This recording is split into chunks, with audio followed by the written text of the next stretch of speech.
I-flex ko lang guys ang aming bahay. Ito nga guys ang kusina at ang maliit na bar. At ito guys ang aming dining.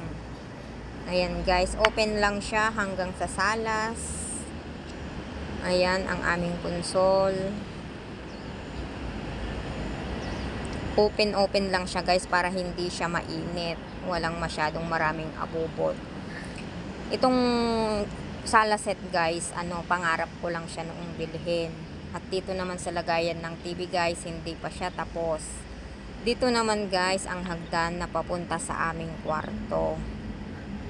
Ito nga guys ang aming bed na pinagawa ko. Medyo siya dahil dati nahuhulog yung isa, yung dati naming bed. Kaya nagpagawa ako ng medyo malaki-laki konti. Ayan guys. Pag may pangarap, pagsikapan lang at walang imposible guys sa pangarap, basta pag sumikapan. Ayan guys, ito nga din guys ang simpleng naming cabinet. At dito din ang CR. Hindi pa siya totally tapos guys. Ayan, hindi pa siya napinturahan yung sa ilalim ng lababo. At dito naman guys, yung kurtina muna yung nilagay ko, plastic curtain muna guys, hindi pa naikabit ang sliding door. Pag-iipunan muna guys dahil ang pagpapabahay hindi naman pangmadalian. Ganito nga guys yung in-order kong bed namin para dun sa ilalim, pwede kang mag-stock ng mga gamit. At dito nga guys sa aming garden.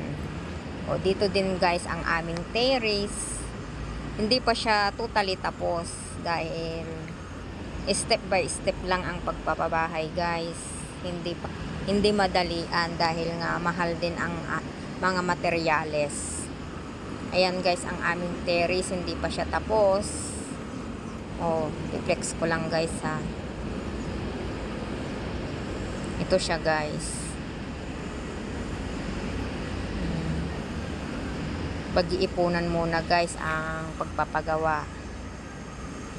Yung dating simpleng dream house ko lang guys is more than pa ang binigay ng Panginoon. Basta magsumikap ka, kayang-kaya yan. Tiyaga. O ayan guys, 'di ba? Walang imposible sa taas. Basta sumisikap. Ito naman guys ang aming ceiling design. Yung asawa ko lang guys ang gumawa niyan. Laking tipid. Ito guys yung mga dati kong mga halaman.